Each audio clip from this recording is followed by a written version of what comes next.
Small cars tend to have their engines at the front and it drives the front wheels.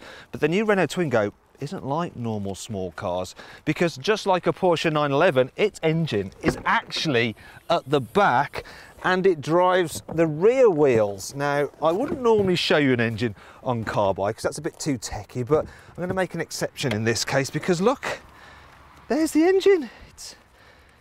It's in the back. There are two benefits of having the engine in the back. The first is that it has allowed Renault to make the new Twingo a very compact car.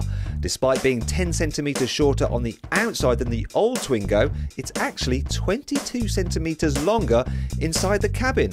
And this makes it surprisingly practical. Let's start with the boot. Now, on paper, it's not particularly big. It's actually smaller than that of all of its city car rivals, and that's because you've got the engine underneath the boot floor. But with other city cars, the boots, yes, they're deep, but they don't go back particularly far, so sometimes it can be a struggle fitting square items in, whereas with a Twingo, it's actually better than you think. First of all, you've got no low lip to lift stuff over, and the boot does go back quite a decent way for this type of vehicle. I should also point this out. You first look at the parcel shelf and think, blimey heck, that's flimsy.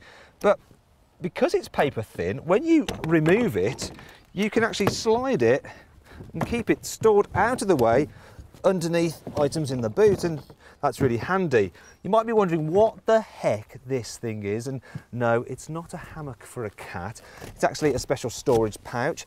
You actually have to pay £17.50 extra for that, and if you ask me, it's a bit useless. Now, if you want to make the boot bigger, you can actually do this neat little trick. If you release the seat, you can then fold this arm out, lock the seat back down, and it increases the boot size, and then it's comparable to its class rivals. We'll just get into the back because I want to show you a problem with having the seat in that position, and that's that you have to sit bolt upright, and it's rather uncomfy. Even kids, they won't like that, so I'll just pop that back down to a more comfortable position. There we go. So we can check out space here in the back seats. Now, first of all, knee room for a city car is actually pretty good. Headroom on this particular car, well, it's a bit tight for me. I'm 5'11". The reason it's tight is because it's got this panoramic sunroof, which I'll show you a little bit later on. If you don't have this on the car, then actually headroom is fine for adults back here. And I do want to show you something, because this particular car, if you buy a city car, you might be thinking, you know, how am I going to live with it every day? Could it be a little bit impractical? Well, with this one, when you fold down the rear seats, you get a flat load floor. That's a good thing, but this is even better. Look at this. If you want to carry really long items, such as, I don't know, a wardrobe back from IKEA or something, then you can fold down the front seat and you've got loads of space. It's really practical, and that's a feature you don't get on other city cars. There are, however, other city cars which let you personalise their looks, but the Twingo has one of the widest range of styling options, and this extends to the interior, which is just as cool as the outside. All Twingos also come with Renault's excellent R&Go system. Now, what that does is it lets you download an app from the internet, and it allows you to control some of the car's functions. For instance, you press that button there, you can look at various trip information for the car. You can obviously use your phone. You can also stream your music, as you can listen to digital radio, internet radio, but it also includes satellite navigation for free. I mean, as far as I'm concerned, this system is as good as it gets in any car at any price. Now, I'm going to give you a useful bit of buying advice. Do not buy the entry-level Twingo. You want to step up to the mid-level Play version, because it adds stuff such as air conditioning, which is vital on any car of any size. It also adds height adjustment for the driver's seat, which once again is a really useful feature.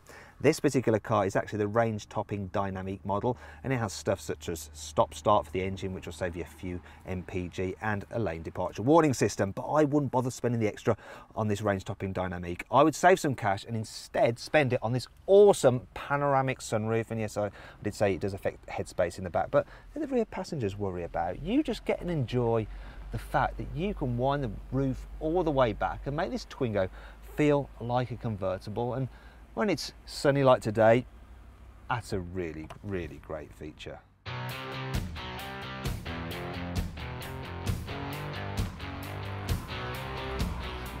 If you remember at the beginning of the video, I said there were two benefits to having the engine in the back of the car, but I only mentioned the practicality.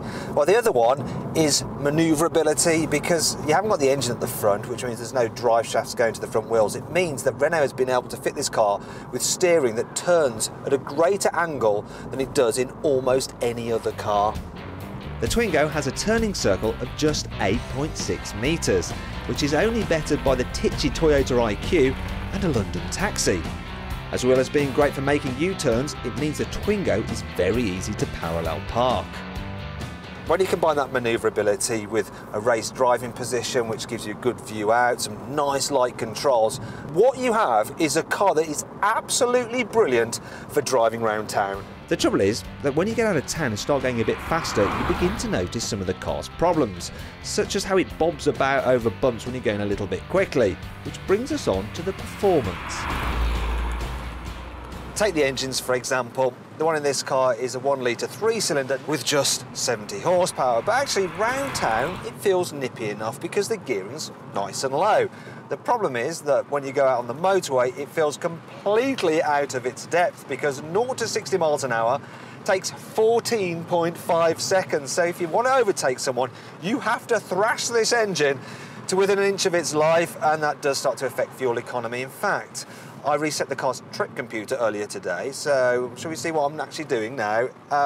It says 33.6 miles per gallon averaging, and Renault actually claim this car will do around 65 miles per gallon, so it's a little bit off the mark, isn't it? Later on, after we'd finished filming the reviews, with some careful driving, I managed to eke an extra 4 miles per gallon out of the car.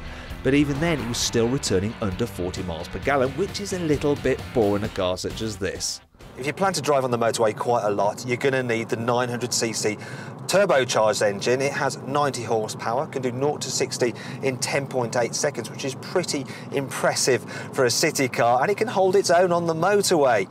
The only thing is that this car actually on the motorway at high speed, you do get quite a bit of wind whistle. And also in town, that turbocharged engine isn't actually as good as the lower powered naturally aspirated engine, because when you pull away from a junction, it has quite a bit of turbo lag. So you're pulling out, the car hesitates, and then it finally takes off. And when you do rev it out, the engine actually makes quite a lot of noise. And if you want to keep your eye on the revs, there's no rev counter there on the instrument binnacle. You can only get one here on your mobile phone, which means that you have to take your eyes off the road and look down here. Another problem with the turbo car is that it actually has variable rate steering, and that is designed to make the car feel more responsive, but it just feels weird and artificial. Really, this Twingo is not as much fun to drive as I thought it would be. You've got the engine at the back, it's rear-wheel drive, and like I said earlier, that's the same configuration as a Porsche 911, and in theory, that should be a fun handling chassis. But it's just not. It's actually less fun to drive than a lot of front-wheel drive, front-engine city cars, such as the Hyundai i10 and the Volkswagen Up. And I know what you're saying, city cars aren't supposed to be fun, but the very best ones are. Another problem with the Twingo is that it is more expensive than other city cars, and Renault will charge you extra for those personalisation options such as these decals, and yellow colour's nice as well, but if you notice, look, it seems to attract all the flies. Bigger problem is that, look at that, you've got pop-out rear windows. Now that is common on some other city cars, but you don't have that with a Kia Picanto. It has proper wind-down rear windows, and while the cubby spaces in the car are actually good, on lower models, you have to pay extra if you want rear door bins. I mean, why is that? Speaking of storage, I think there's been a bit of a missed opportunity here, because obviously engine's in the back, which means that what is here under the bonnet, well, I'll just show you now, and it's not actually that hard to remove the bonnet. You just do that, and there we go. Pull it out like that, and we've got the fluids and the battery, but I just think that they maybe could have created a mini boot or something there so you can just store some stuff under the bonnet, but they haven't done that. Seems like a bit of a shame. Despite this, the Twingo is still a very clever little city car, and it looks great as well, doesn't it? And of course, it's practical and extremely manoeuvrable in town. But if you're in the market for this kind of car, you should still check out our video reviews of its main rivals, such as the Carbuyer Car of the Year for 2014, the Hyundai i10, by clicking up here. Click down here to watch our review of the Volkswagen Up. If you click down here, you can see our very latest video review. If you click up there on our logo, you can subscribe to our channel.